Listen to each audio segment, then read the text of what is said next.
आज पोट्याला लवकर झोपून देतो. माय आज के मला तुमचे इरादे चांगले नाही दिसून राहिले. ओय बंट्या, आज झोपा नाही लागत आपल्याला. काऊन बे? आज तर बुड्या बुडीले रंगात दिसून राहिले. तर मग काय करते ते का, राहू दे ना, करू दे लाईफ एन्जॉय. अबे एन्जॉयच्या नादात हिस्से पडते ना. लेका तू या वेळेस मी झोपलो आणि तू आला आणि झाला हिस्सा.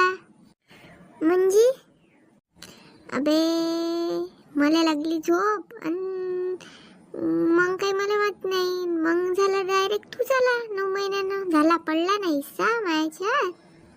मग आता काय म्हणणं काय आहे तुझं? आता काय करायचं आपण? काही नाही, एकच काम करायचं. मी झोपलो का तू जागायचं, तू झोपला का म्या जागन. असं काय रोजच करायचं काय?